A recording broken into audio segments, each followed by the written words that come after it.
I'm just going to be showing those of you who are interested in doing the Universal Turing Machine project, the memoir project that I'm working on, who would like to know how the software works. I've been lucky to be given a template with my own name on it. And I'm just going to show you. So this is how it looks. If you go onto the Universal Turing Machine, you'll see Richard Beards is up there.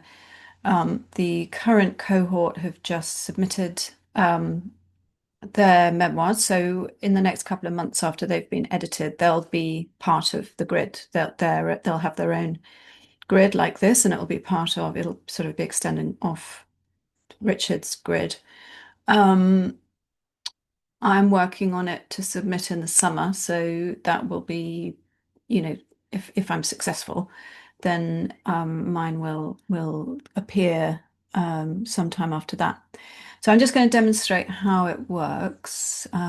If you were to rent one of these grids, which you can hire them from Richard Beard. You just need to get in touch with him via the website, which is the Universal Turing Machine website.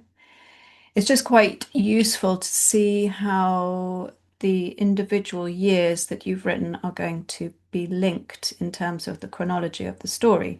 Because as you can see, it's not chronological. So my first year zero is 1973, which is the year that I was born. If I click on that one, it then links the next one is here rather than the next year. It jumps to when I was 5, and then it jumps again to when I was 11.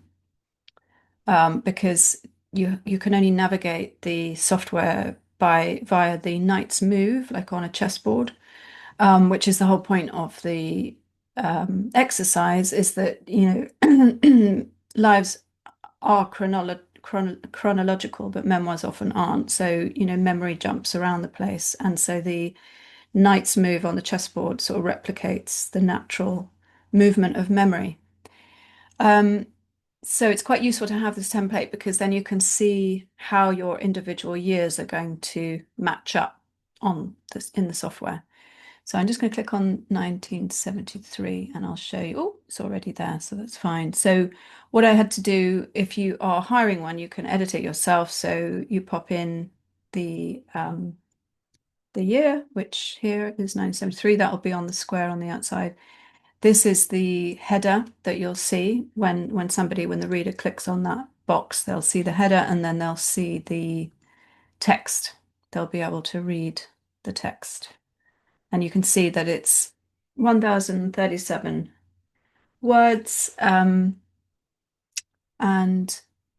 I should probably try and get that down to 1,000 words, which I think Richard Beard would prefer. So another one here, 1991, which I don't think I've put that in. No, I haven't. So I can actually show you that if I can access it here in my folder. So copy and paste, come back, drop it in. That's a little bit over. I still need to edit that. I can cut this bit out, jump up here, here. Just taking out these paragraphs.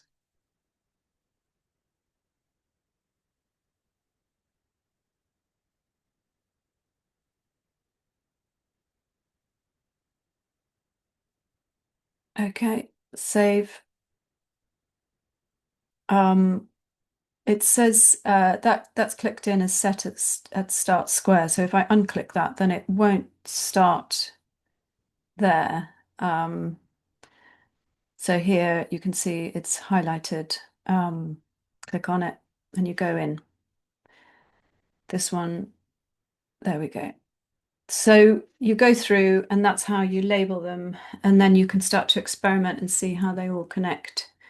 And yeah, so get in touch with Richard if you are doing this project and you want to have your own template to fiddle around with. It's really fun.